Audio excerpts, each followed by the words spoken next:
Bem, Larissa, está me ouvindo?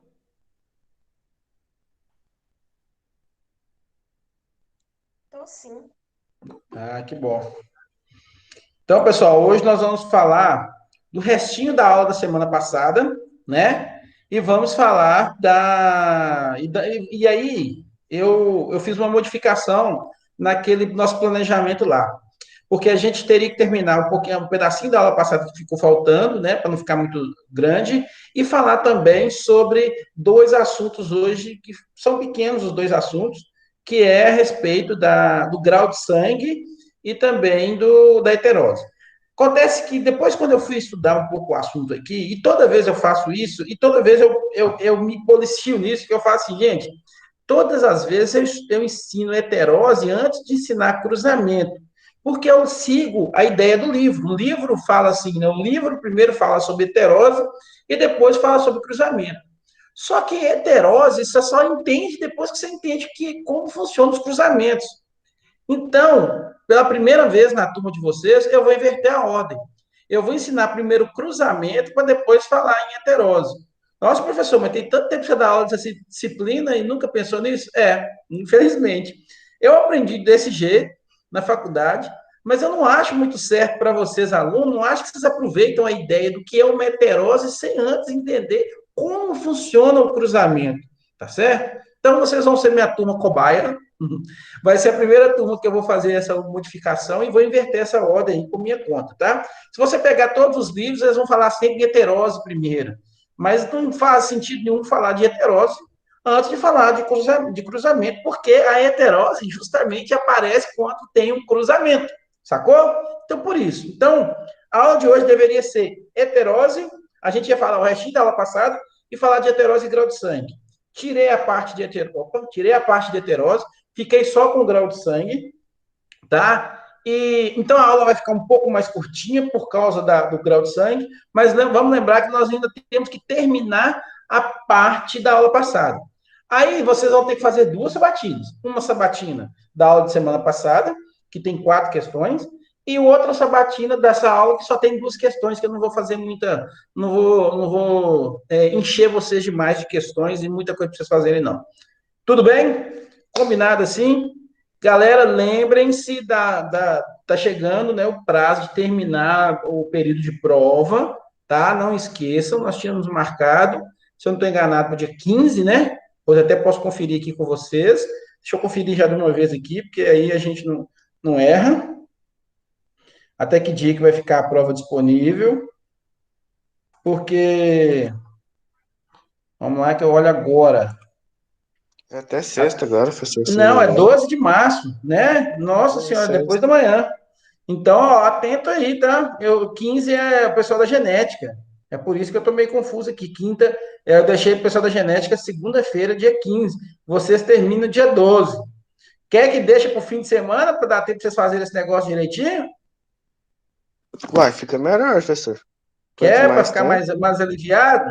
Vou fazer Uhum. isso. Vou deixar até o dia 15 aqui para vocês fazerem essa prova. Segunda-feira. Que aí vocês fazem ela no sábado e no domingo, tá? Deixa eu dar um salvar aqui então. Já modifica esse trem aqui, porque eu sei que vocês estão tá chegando no final de período, começa a encher um monte de coisas também. Eu entendo isso, tá bom? Não esqueça de fazer, tá? Então vamos lá para nossa aula rapidola, né? Para a gente conseguir vencer nosso nosso planejamento de hoje, né? Então já estou, vocês já vão ver minha tela aqui agora. Deixa eu já deixar aberta aqui. Peraí, só um minuto. A parte de endogamia, que está aqui, que a gente precisa de terminar de ver, e hoje o grau de sangue, que a gente vai ver também. Aula 10, grau de sangue. Ótimo. Bom, vocês vão ver que o grau de sangue rapidinho, sete slides só. Mas vamos terminar de endogamia aqui.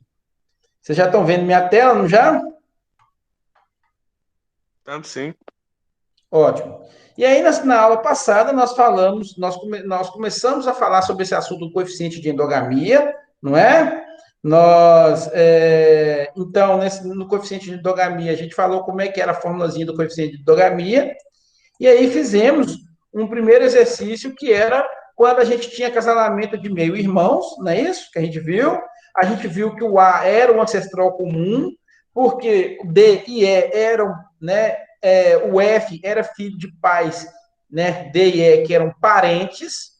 Como D e E eram parentes, então F vai ter endogamia. Aí a gente viu que no coeficiente de endogamia de A é igual a zero, né? Porque eu não conheço os pais dele. O mesmo acontece com B e com C, vão ser zeros, porque eu não conheço o pai dele. Quando eu não conheço o pai de um determinado indivíduo, a gente considera que o coeficiente de endogamia dele é zero. Aí, o coeficiente de endogamia de D a gente conhece, o pai de D, os pais de D são B e A, não é?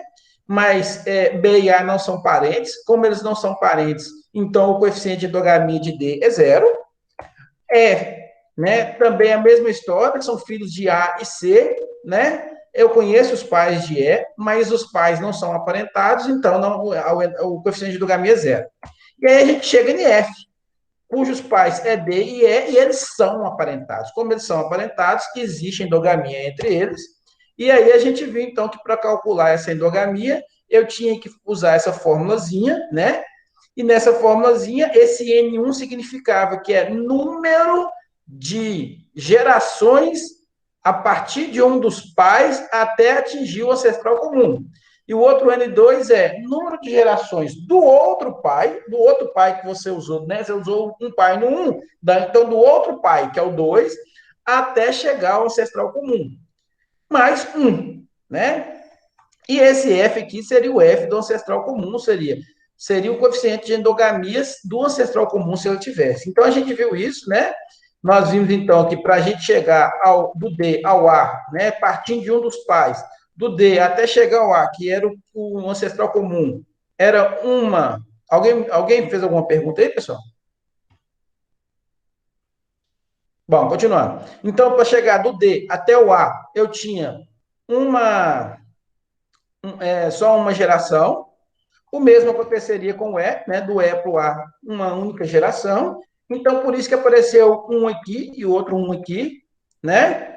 E mais zero. Alguém está mandando alguma mensagem aqui? Deixa eu ver o que é, pessoal. Bárbara. Está pedindo para entrar e não consigo. Deixa eu ver aqui. A Bárbara está agora sim.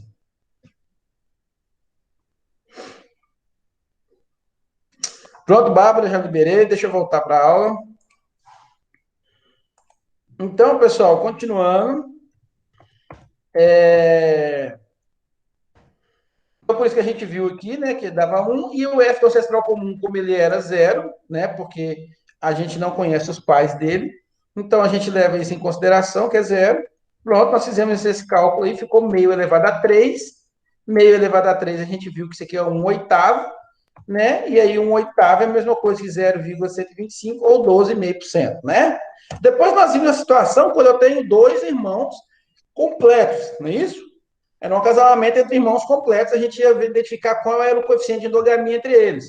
Então, de novo, a gente sabe que, como C e D são parentes, vai ter, então, endogamia, né, um coeficiente de endogamia nele.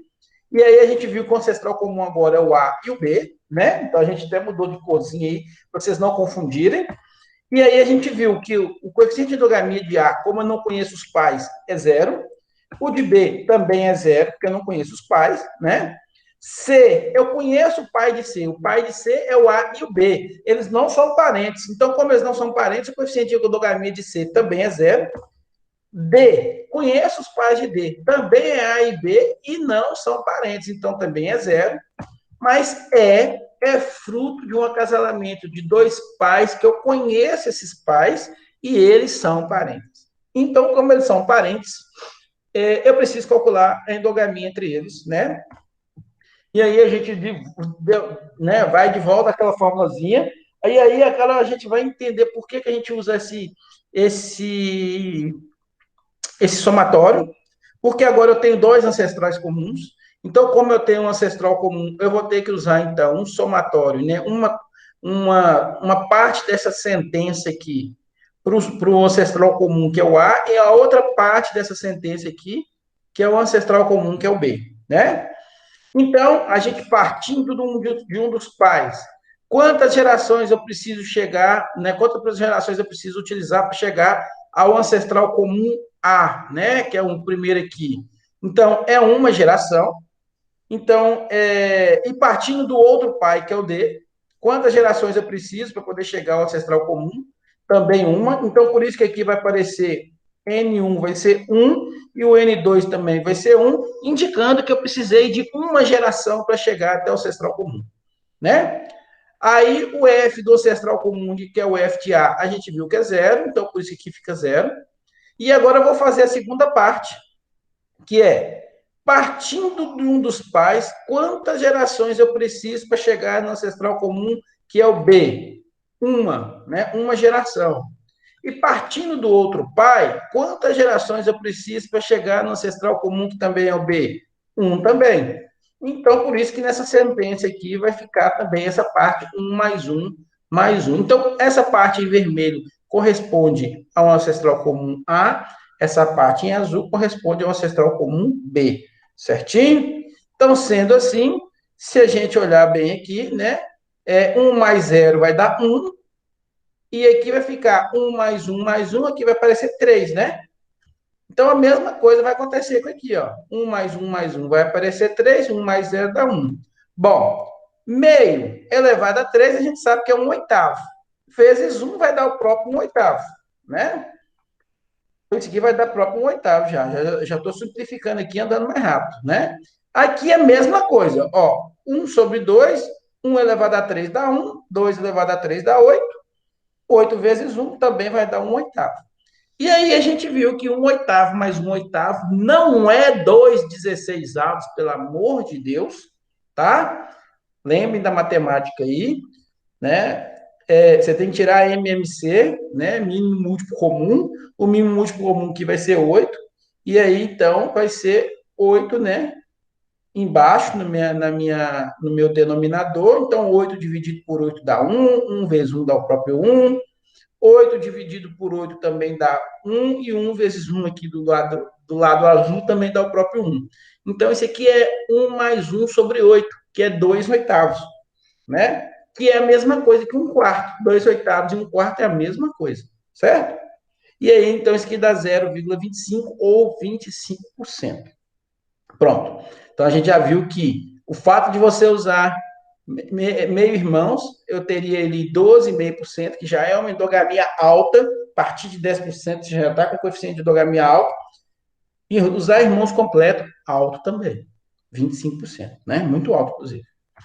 Aí nós brincamos, no finalzinho da última aula, falamos assim, ó, nós vamos ver então a situação quando eu tiver acasalamento entre primos. Brinquei ainda com você assim, aquele pessoal que acha que, né, pegar prima não faz mal, cuidado, hein, porque pode ter endogamia nessa história. É isso? Então vamos ver a situação de acasalamento entre primos, tá? Bom, brincadeiras à parte, então eu tenho aqui, ó, o A, né, que acasalou com o B, certo?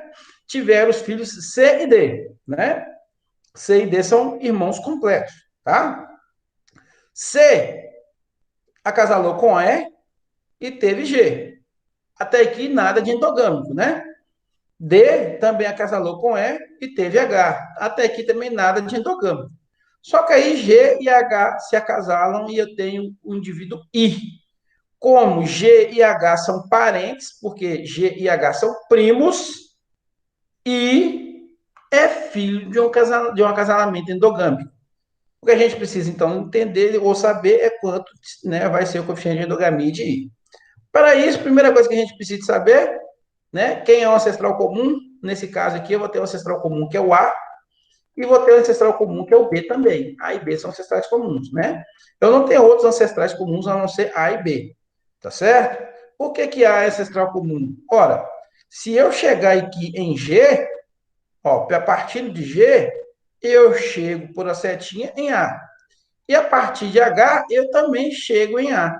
Então, partindo de G e de H, você chega no mesmo ancestral. Por isso que a gente chama de ancestral comum. Quando você pega a genealogia de um pai e a genealogia do outro pai, e ambos chegam em um único indivíduo, significa que eles são aparentados e existe um ancestral comum. O mesmo vai acontecer com B, ó. Se eu pegar B e seguir a setinha do lado ao contrário, eu chego em B, e H também, se eu né, usar as setinhas, eu chego em B. Então, um ancestral comum, né?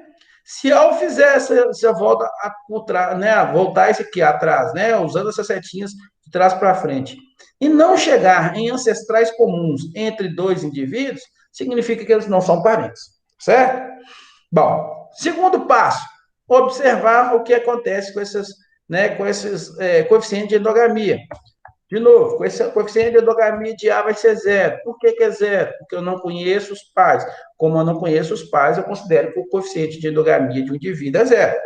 B também não conheço o pai de B, então zero também.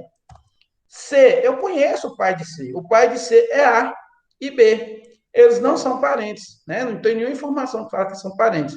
Se eles não são parentes, não existe endogamia entre eles. D é a mesma coisa. A e B não são parentes. Se A e B não são parentes, então não existe endogamia entre eles, certo? Eu não conheço o pai de E. Então, como eu não conheço o pai de E, considero que seja zero. É um indivíduo que veio de fora, né? Esse aqui, deixa eu consertar, que eu já vi que tem um erro aqui não é E, né? Desculpa, galera, aqui é F. Deixa eu salvar aqui já. Volta lá, volta a nossa historinha. Então, voltando aqui. F também vai ser zero, porque eu não conheço o pai de F. G, conheço o pai de G. Quem é o pai de G? Os pais de G é E e C. Eles são parentes? Não. Como eles não são parentes, o pai de G, né, o coeficiente de endogamia de G vai ser zero. O mesmo vai acontecer com H. Conheço os pais de H, é D e F. Não são parentes, então também é zero.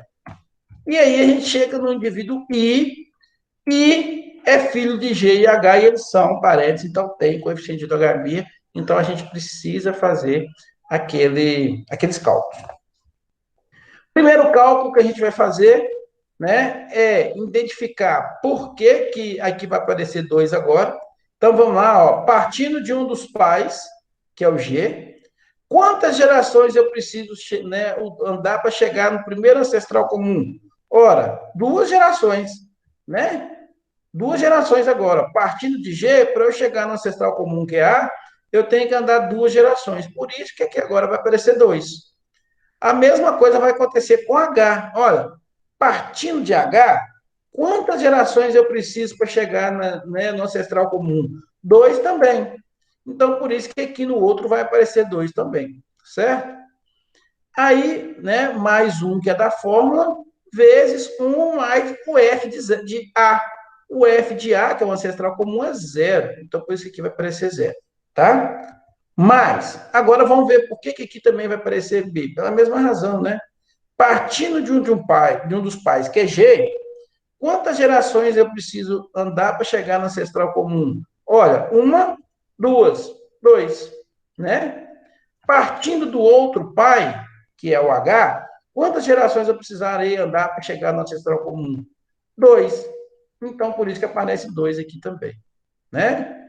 Mais 1, né? Da fórmula 1 mais o F de B, que é zero, porque eu não conheço os pais de B. A partir daí agora fica fácil. Isso aqui a gente já sabe que 2 mais 2 mais 1 dá 5, né? Aqui também 2 mais 1 também vai dar 5. Deixa eu só ver se tem alguém pedindo para entrar. Não, não tem não. Ótimo.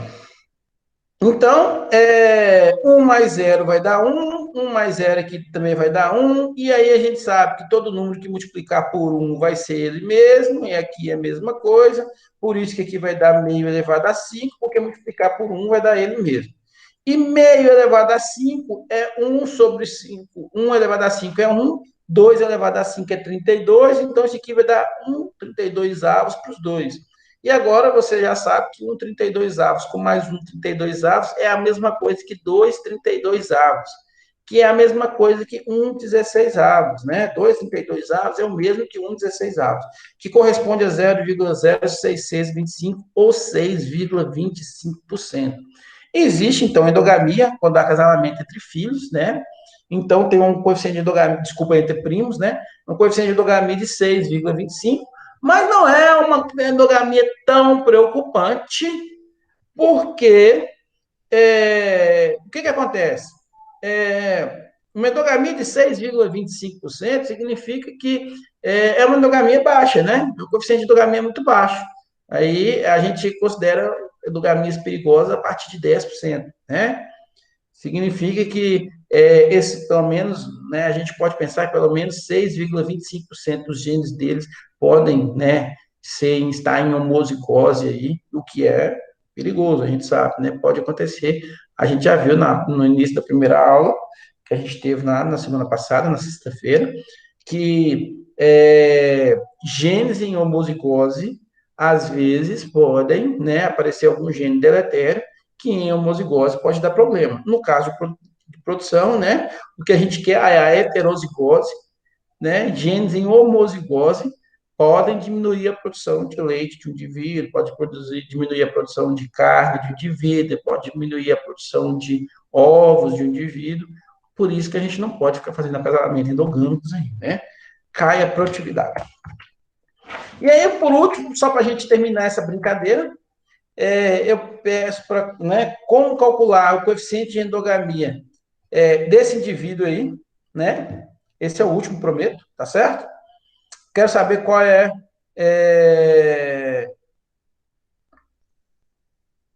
é o coeficiente de endogamia e tal, né, do indivíduo H, tá?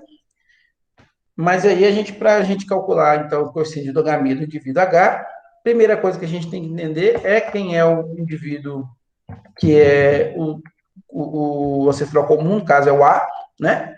E aí a gente já sabe que o F de A vai ser zero, as razões a gente já viu, B também, que a gente já viu por quê, ambos não conhecem os pais, como não conhece os pais, o coeficiente de endogamia é zero.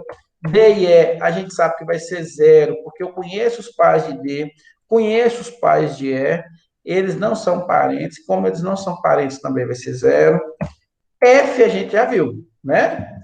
F a gente já viu, nós inclusive fizemos. Se você esquecer essa parte aqui, ó, você esquece a parte de G e de H aqui, essa setinha, mas F a gente já viu que isso aqui é um acasalamento de meio-irmãos, né?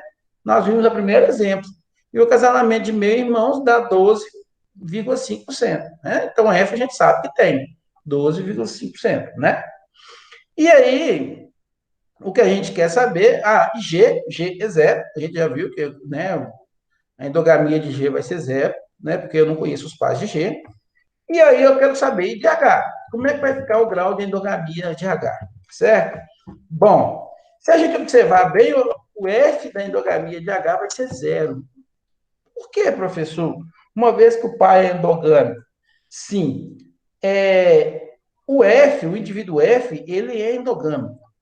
Mas lembra que a primeira coisa que acontece eu tenho que observar se os pais desse indivíduo são parentes. Como F e G não são parentes, certo? F e G não são parentes, então não existe endogamia no indivíduo H, tá? Professor, então o grau de endogamia que está em F não é carregado para H? Não. O grau de endogamia em F vai atuar em cima de F. Quando eu acasalar F com G, lembre-se que metade dos genes desse indivíduo, né, dos cromossomos desse indivíduo, lógico, a metade dos alelos lá, né, vão seguir para H. E a outra metade que H vai ter é de G. Então, isso é que a gente chama de refrescamento de sangue. Quando você traz um indivíduo de fora, quando, por exemplo, um produtor troca um touro com outro vizinho lá, né? Ou mesmo, né, antigamente o pessoal fazia isso muito, né? Um rapaz, um camarada lá troca um galo com um vizinho. O que ele está fazendo? Ele está refrescando o sangue. Ele está tirando indivíduos endogâmicos que poderia, né, gerar casalamentos endogâmicos, indivíduos aparentados, e trazendo o indivíduo de fora. Isso zera a endogamia. Toda vez que você trouxer um indivíduo de fora e esse indivíduo acasalar e deixar filhos, os filhos deles vão ser, né, zerados, tá certo? Porque metade dos cromossomos que vinham lá de acasalamentos endogâmicos, quando chegar em H, ele vai zerar, tá certo? Lógico, isso não tem nada a ver com relação ao melhoramento do indivíduo. Se o indivíduo vai ser superior ou inferior, é outra história. Mas o grau de endogamia dele é zerado quando você traz um indivíduo de fora, tá? Isso é muito importante entender. Por isso que a todo momento é necessário a troca de reprodutores, né? Imagine você, quando você vai comprar sêmen de touro lá, né, no sumário de touros, você não pode ficar sempre usando os mesmos touros. Você precisa fazer um revezamento desses touros e verificar, inclusive, se você está revezando, se você também não está pegando um parente ali, porque às vezes está pegando. Ah, eu estava usando, por exemplo, o touro carvate, aí depois agora eu passei a usar o touro diamante. Carvate e diamante são irmãos. Aí eu estou usando, aliás, irmão não, são pais, pai e filho. Aí eu continuo usando indivíduos endogâmicos no meu plantel, né? Então, eu preciso entender isso. Eu preciso, né, observar com muito cuidado quando eu estiver trazendo, né, sêmen de fora, no caso, né, ou mesmo utilizando outros indivíduos, que eles não sejam aparentados, porque aí eu zero a minha endogamia do meu plantel. Ok? Bom, então, olha lá, FH será igual a zero, pois ele é filho de pais não aparentados, o que a gente acabou de falar, e que eu falava sempre no início, né? Os pais são parentes, sim ou não? Que a gente sempre tem que estar atento, tá?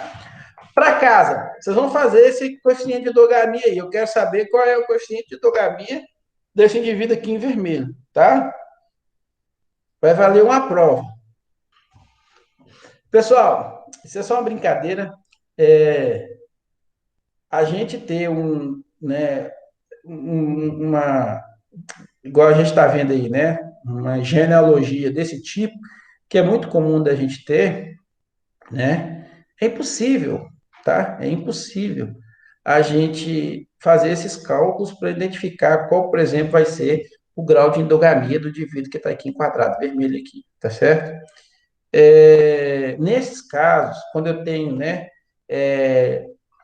tão grande assim, né, tanto, né, vamos falar assim, genealogias gigantescas, árvores genealógicas grandes aí a gente faz, a gente utiliza, então, alguns algoritmos computacionais, tá? Para calcular esses valores de Fs aí, certo? Aí nós temos, por exemplo, antigos aí, o MTDF-Raymond. MTDF-Raymond é antiguíssimo. Tem o Pedigree Análises, tem o Pedigree Viewer, né? Viewer, tem o Endog já é mais famoso, tá certo? Então, existem aplicativos, né? Lógico, que não servem para celular, né? Tem que ser em computadores, que eles permitem fazer esses graus de coeficiente de endogamia. Porque fazer um grau de coeficiente de endogamia desse jeito é impossível. Vou te dar um exemplo. Nós fizemos, né? Nós usamos o Endog, por exemplo, para saber como é que estava o grau de endogamia das codornas que a gente trabalhava lá, que eu trabalhei no meu doutorado. Eu tinha 18 gerações de codorna, né? Então, você imagina que eu conhecia a genealogia das codornas até a 18ª geração, quem era pai de quem era mãe de quem, tá certo? Então, é algo mais ou menos do jeito que vocês estão vendo aqui, ó, tá certo? São 18 gerações, né?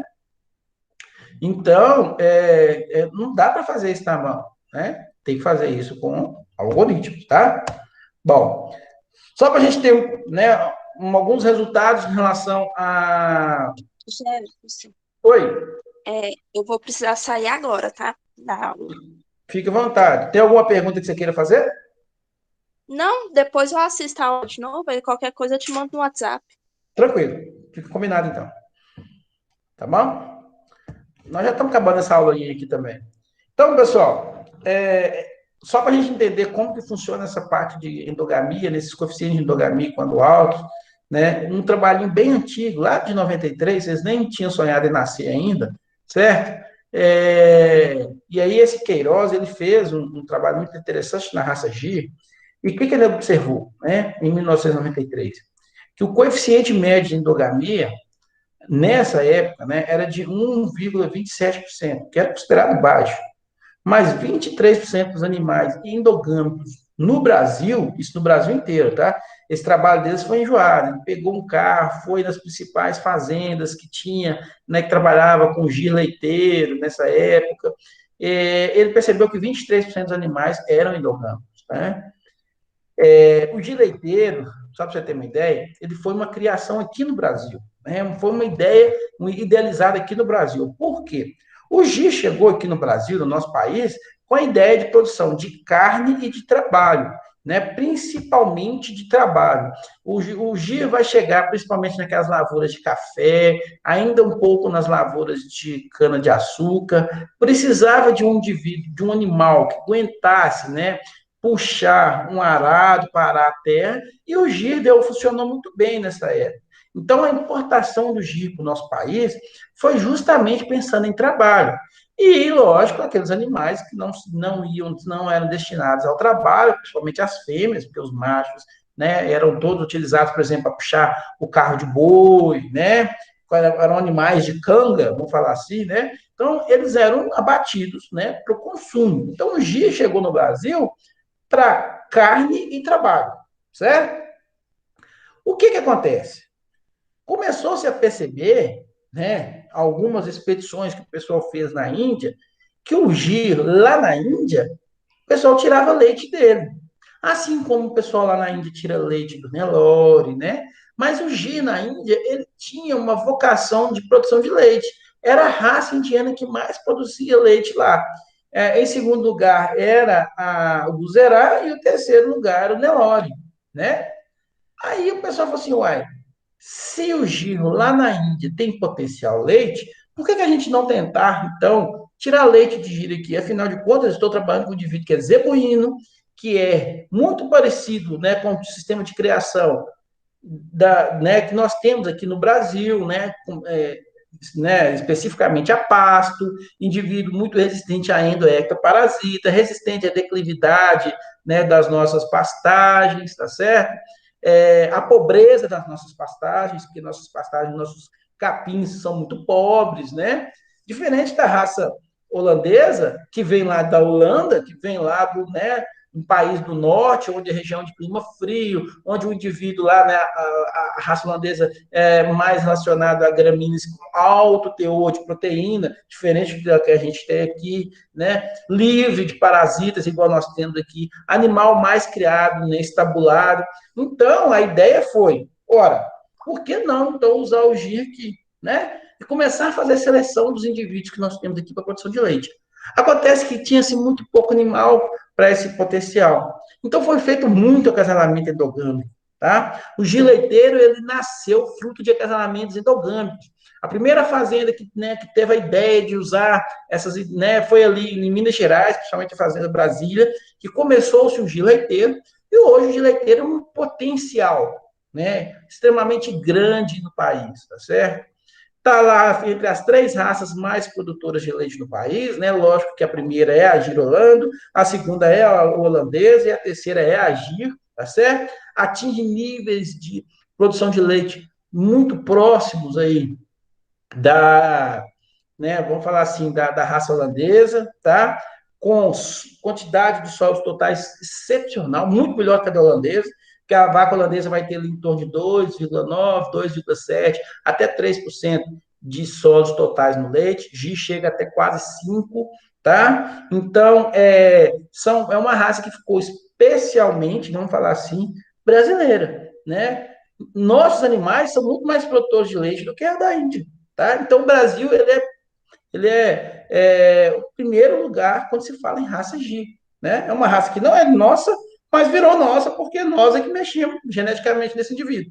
Então, 23% dos animais eram endogâmicos. Por quê? Porque eram os animais, tinham poucos animais para você casar lá entre si, fazer seleção, acaba que vai aumentar a endogamia, tá?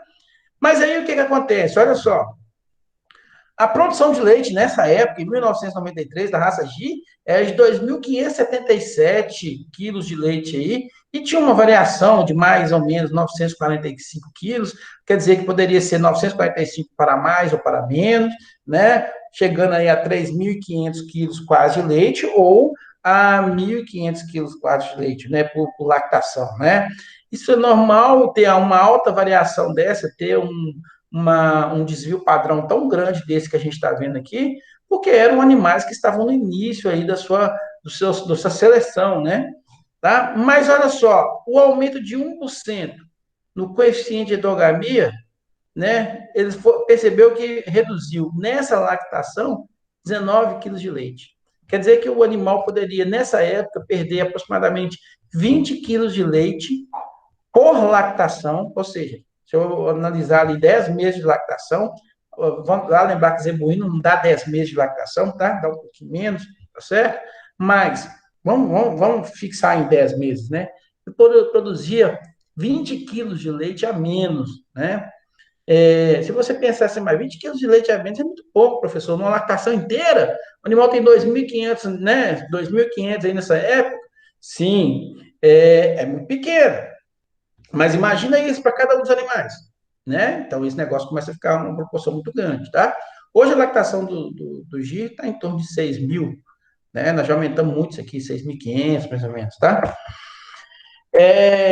Além disso, esse aumento de 1% reduziu também, nessa época, 1,55 dias, né, de duração da lactação. Lembra que eu disse lá, o giro não dá 10 meses de lactação, né? Dá um pouquinho menos aí, tá?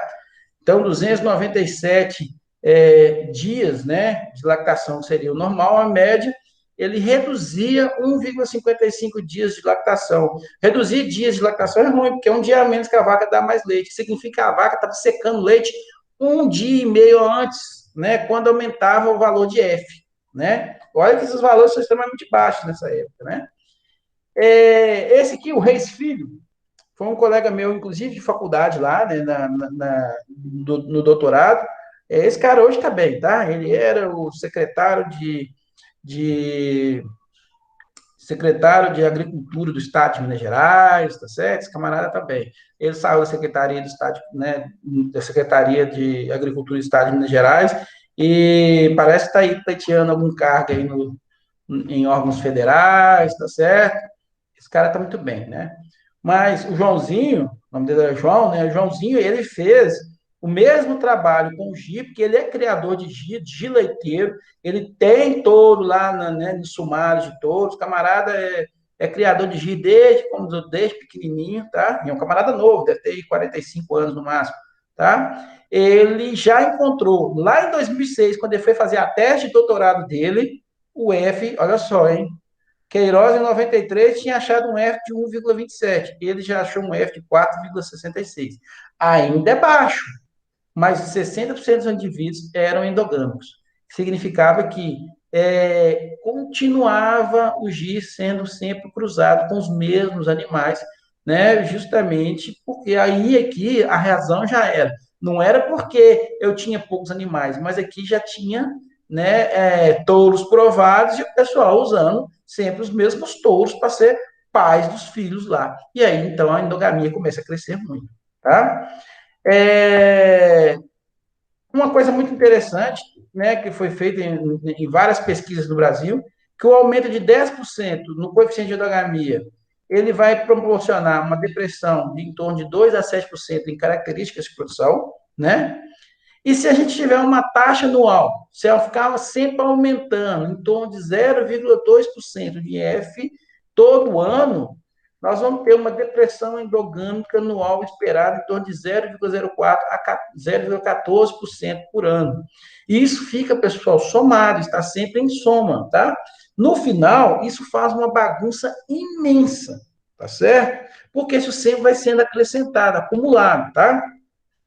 Então, por isso que é muito importante esse apelo, né, de entender como é que funciona a endogamia, para quando vocês estiverem, né, como zootecnistas, orientando os acasalamentos, vocês precisam, então, orientar aos patrões de vocês, ou a vocês mesmos, se você for seu patrão, que, né, é necessário observar muito bem a endogamia, porque o grande problema dela não é ela trazer indivíduos que vai nascer ali com algum problema congênito, mas porque ela reduz a produtividade do plantel.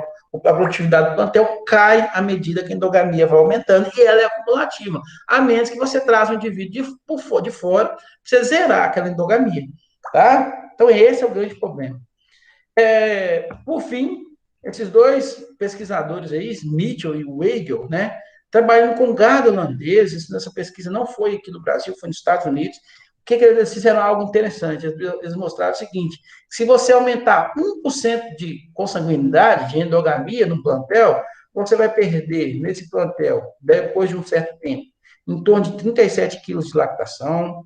Você vai perder em torno de 1,2 kg de gordura por lactação, que deveria ser transformada em iogurtes, que deveria ser transformada em queijos, né, em lácteos, em produtos lácteos aí, tá? Perda de 1,2 kg de proteína por lactação, que também vai influenciar na produção de lácteos, né?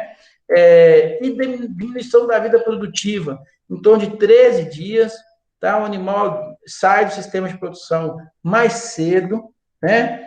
E em torno de $23 por animal ao longo da vida produtiva. Isso é muito grande, né? É uma perda muito grande, que a gente precisa estar sempre preocupado. Então, pessoal, endogamia tem que se preocupar, tem que observar quem são os indivíduos que estão sendo acasalados. Não posso pegar sempre os melhores touros, porque corre o risco dos melhores touros serem endogâmicos, serem aquele touro é pai do segundo melhor, que é tio do terceiro melhor. Aí você vai lá nos primeiros e pega, você leva esse risco de aumentar a endogamia no plantel, tá certo? Sempre fazer uma avaliação dos touros, ficar sempre observando, né, a genealogia dos indivíduos, tanto na sua fazenda quanto dos touros. Por isso que o pessoal que trabalha nessa parte de sêmen, eles ficam lá loucos, o touro tal, que é filho da vaca tal, com o pai tal, que é neto de fulano, que é neto de ciclano. Parece que o touro, né, a impressão que dá é que o touro é um camarada famoso, né?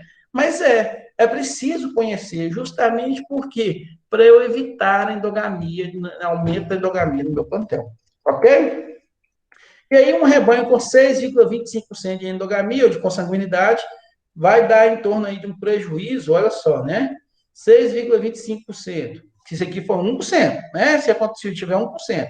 Se eu tiver um rebanho de 6,25% de endogamia, quer dizer, é um rebanho ali que eu teve um acasalamento entre primos, lembra que deu 6,25%? Entre primos deu 6,25%.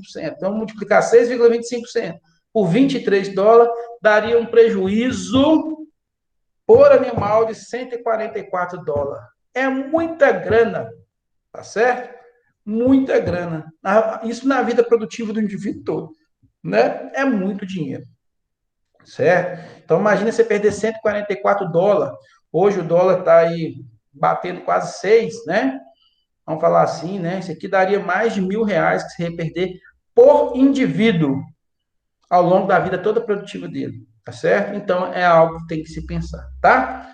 Pessoal, algumas limitações no controle da endogamia, as principais limitações informação de parentesco perdida ou desconhecida, isso acontece muito, tá? O pessoal, às vezes, esquece de anotar, ou não anota quem é o pai daquele indivíduo, quem é a mãe, qual foi o sêmen utilizado, se não for em touros, né? Mesmo que em suínos ou aves, não tem essa informação de parentesco, e essa informação de parentesco é extremamente importante, porque é através dela que eu consigo saber se eu posso acasalar um touro com outro, ou um animal com outro. Hoje existem aplicativos que te ajudam, tá? Se você escolher um touro, ele te avisa, olha, cuidado, esse touro é filho de fulano para ciclano, e você está usando, né, numa vaca, por exemplo, como qualquer outro animal, né?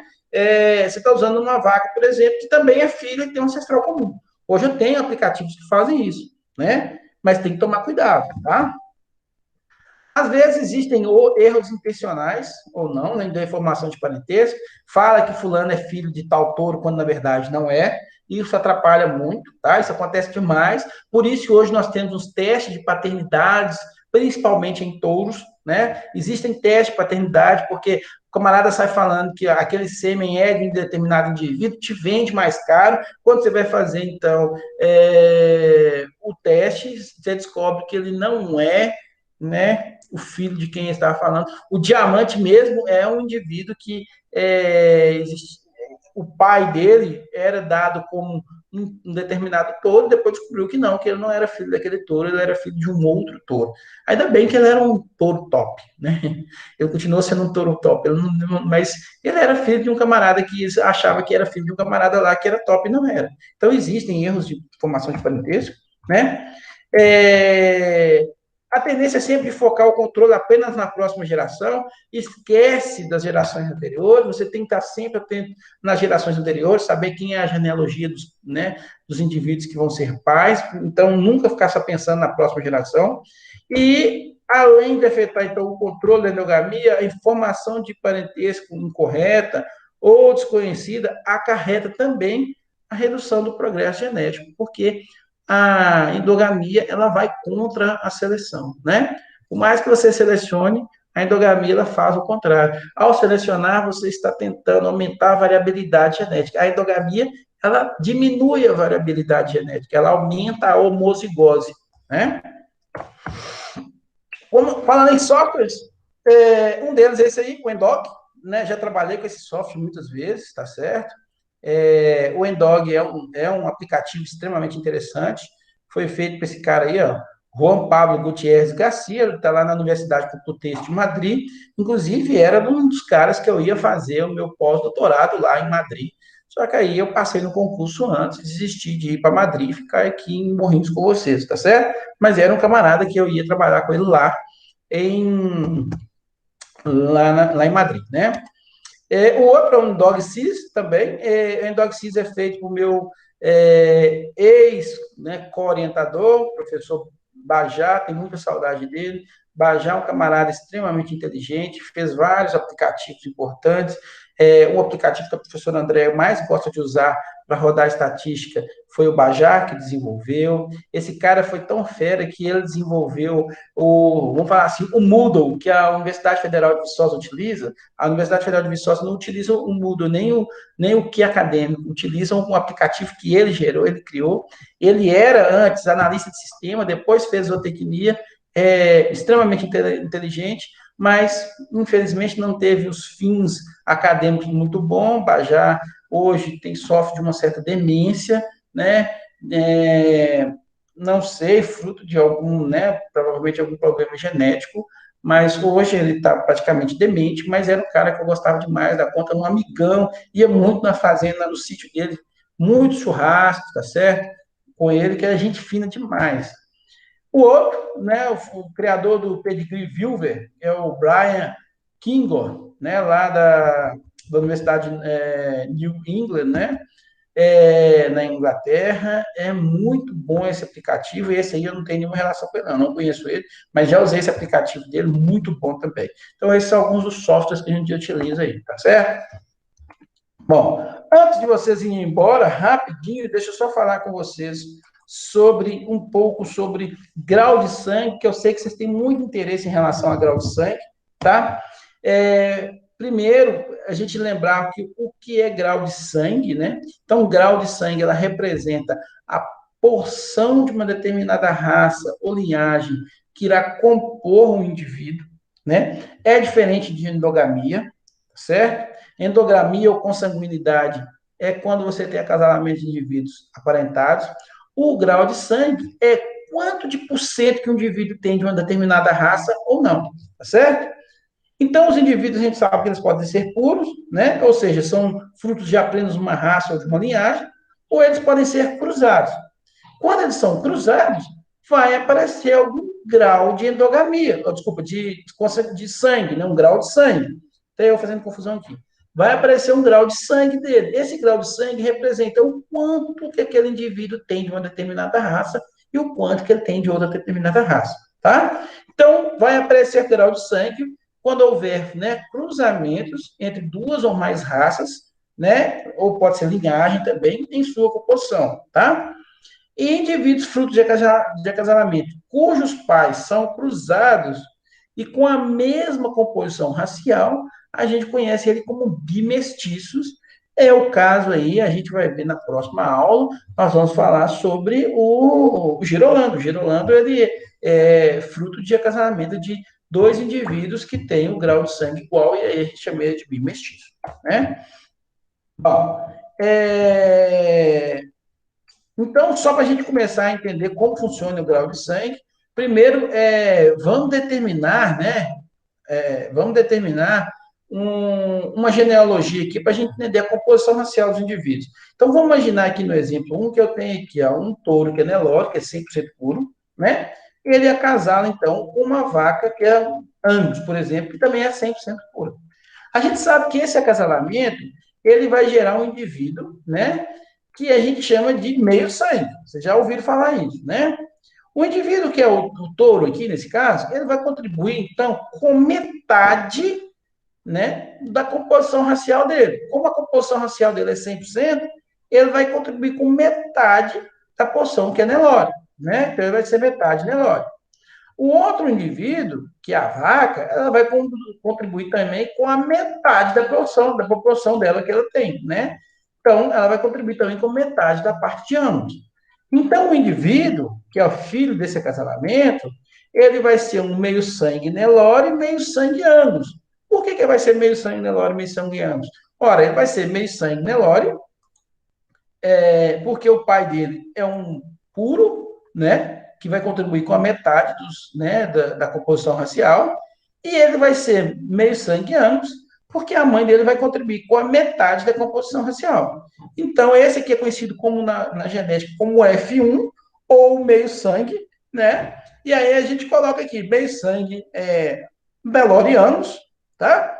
A professora poderia colocar meio sangue Angus Nelore? Sim. Mas normalmente a gente coloca da raça mais famosa nesse caso, quando eu tenho meio sangue, né? Então, ele é meio sangue Nelore Angus, ou meio sangue Zebu Angus, também poderia falar, tá? Agora já está mudando, né? Angus está ficando mais famoso, agora o pessoal já está usando meio sangue Angus Zebu, né? Justamente porque o Angus agora está mais famoso, mas antes falava mais Nelore Angus, tá? Então, essa é assim que funciona o grau de sangue.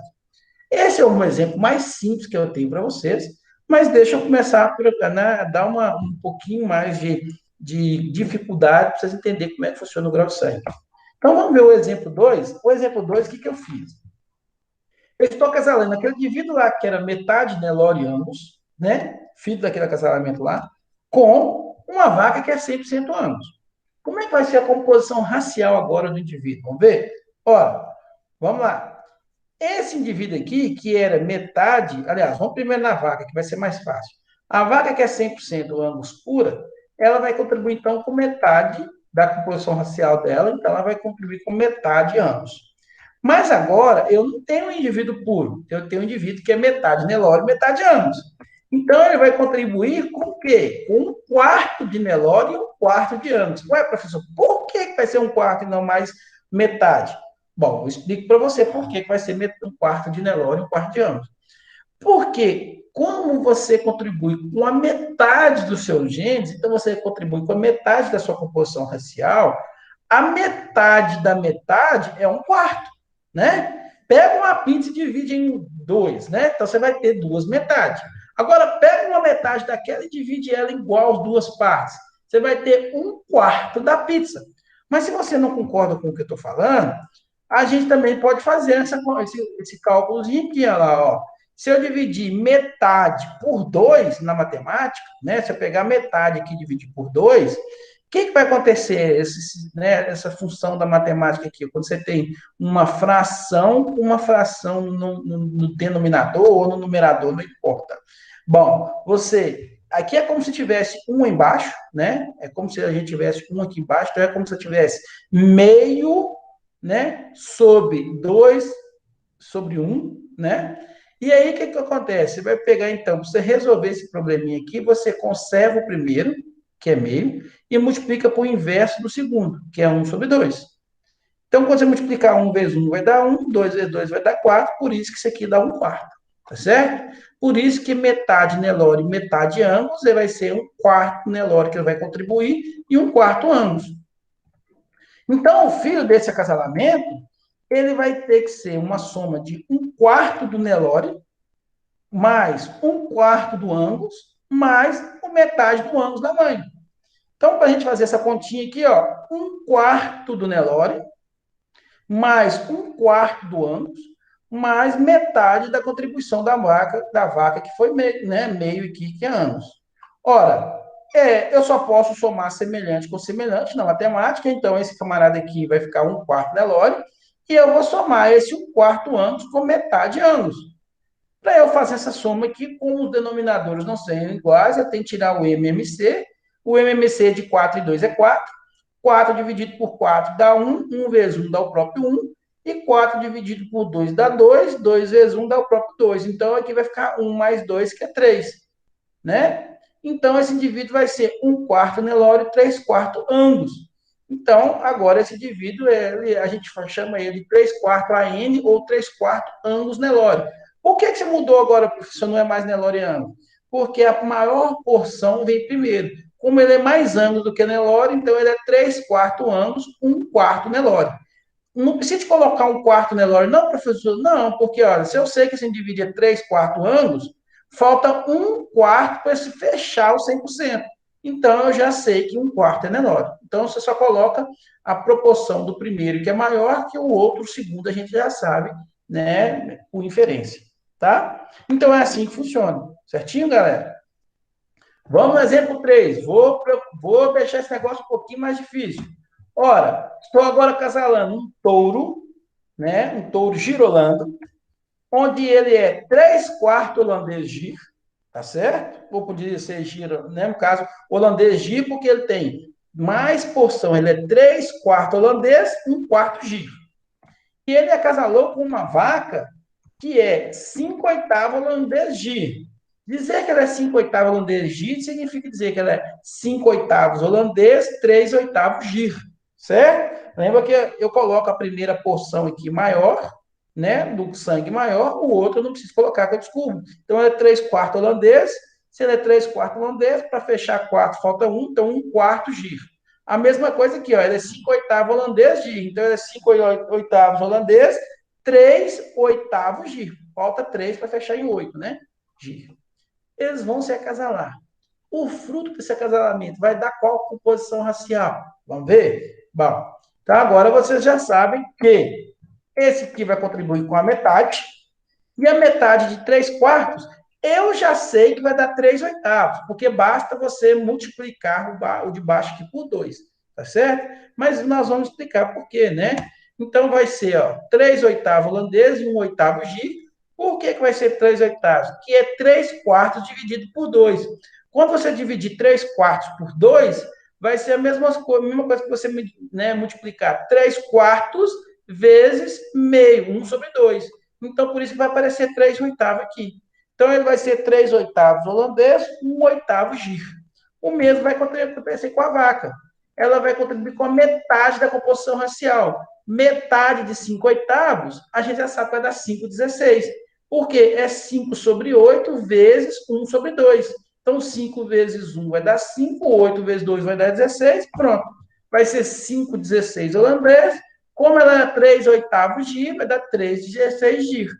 Agora a gente tem que só juntar isso tudo no filho. Né? Eu usei o mesmo tourinho lá, porque eu estava com preguiça de fazer o outro aqui, mas esse aqui, lógico, não é um filho de um acasalamento de dois. Devia ter feito, né? Um desenho aqui mais bonitinho, mas porque dá um trabalho nada ficar recortando os trem. Mas, enfim.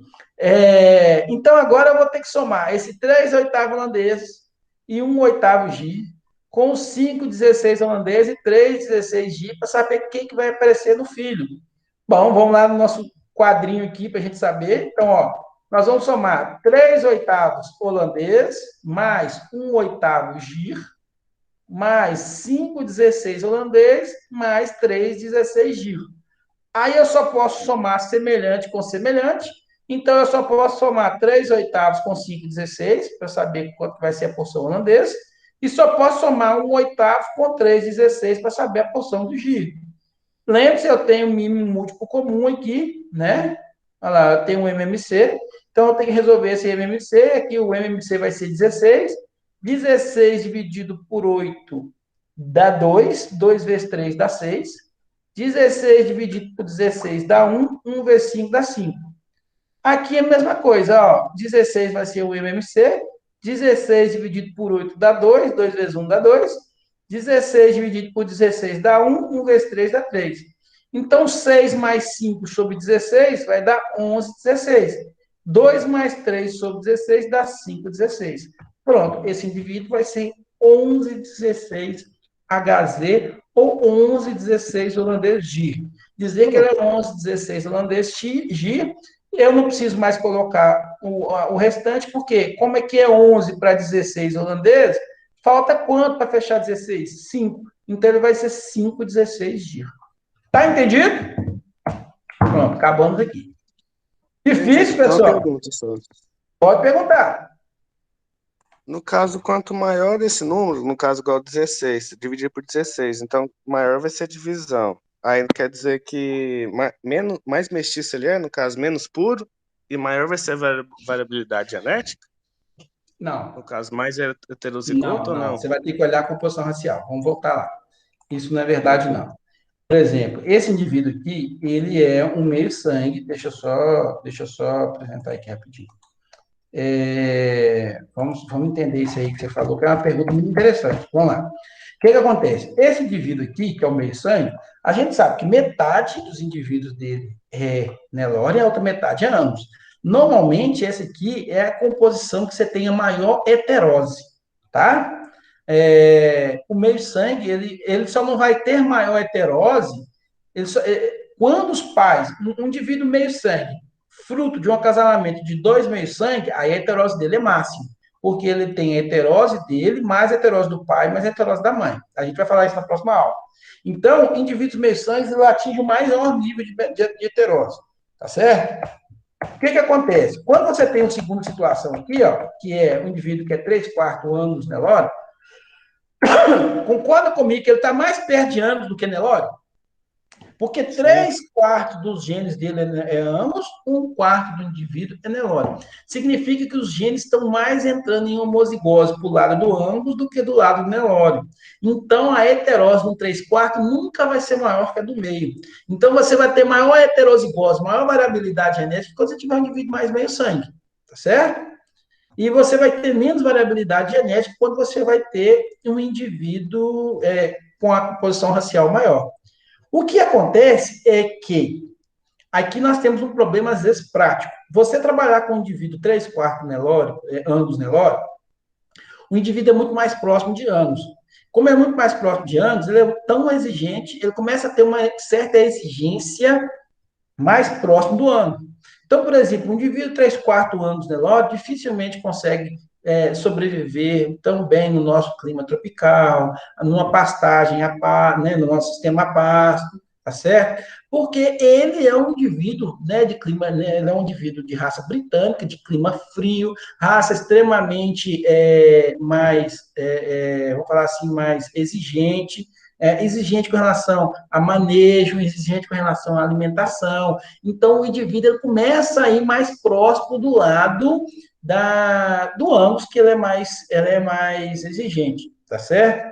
Então, aí você começa a ter problemas práticos, tá? Problemas muito práticos. No caso que a gente tem aqui, no caso, né, dessa situação aqui dessa vaca aí, né, 11,16 holandês de zebu aqui, olha só para você ver, você tem 11,16 no indivíduo próximo do holandês, né? Significa que esse animal ele é muito mais holandês do que o próprio G. Significa que ele é muito mais exigente que o próprio G. E com certeza a heterose dele, a heterozigose dele é muito menor, porque ele está muito mais próximo do holandês, muito mais longe do G.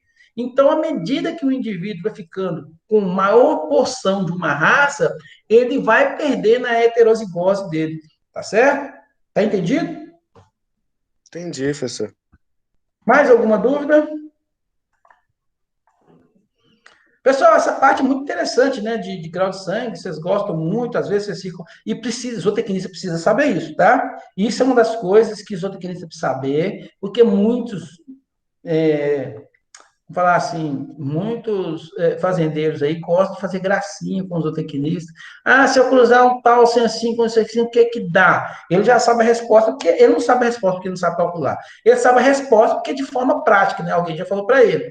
E aí eles ficam fazendo essas perguntinhas para vocês como meio de tentar eliminar vocês. Então, vocês precisam saber como é que funciona esses graus de sangue, fazer esses cálculos de grau de sangue bem direitinho, para às vezes me dar a resposta certa para o camarada, tá? tá?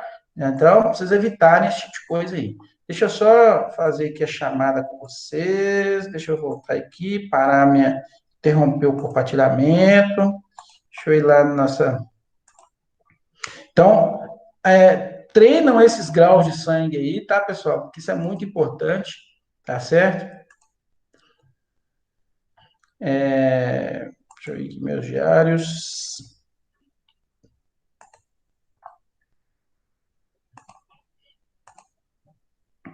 Hoje é aula dia 10.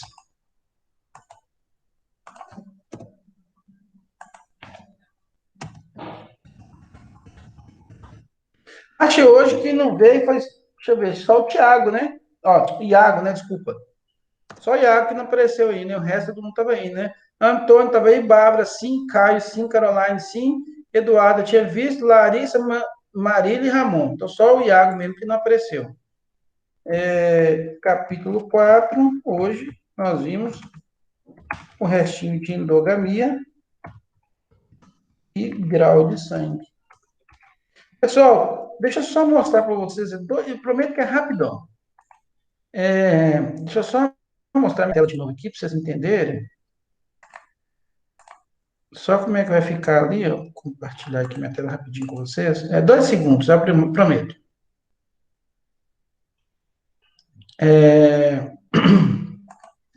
Aqui, ó. Essa aqui é a nossa aula da semana passada, né? Então, tá aqui já o slide que a gente terminou hoje e tem o encontro 5 da semana passada. Essa aqui vai ser a nossa aula dessa semana. Então, aqui eu tenho uma sabatina aqui que tem 4 questões e aqui eu vou colocar uma outra sabatina com 2 questões. Vou colocar ela agora para vocês, tá? Então, a parte o restante da aula de endogamia vai estar aqui, tá? No grau de sangue. Certinho? Então, quando vocês forem assistir aqui, vocês vão assistir só uma parte de endogamia e o restante vai estar aqui na parte de grau de sangue, ok? Só isso para poder informar para vocês. Se ninguém tiver mais nenhuma dúvida, fiquem com Deus, tá bom? Restico de semana, né? Para vocês aí, né? E aí a gente vê na próxima aula, que vai ser sexta-feira da semana que vem, tá certo? Um beijão, se alguém tiver com dúvida, estou aqui, podem tirar a dúvida de vocês aqui, né? Mas aqueles que não tiverem mais dúvida, quiserem sair, já podem sair.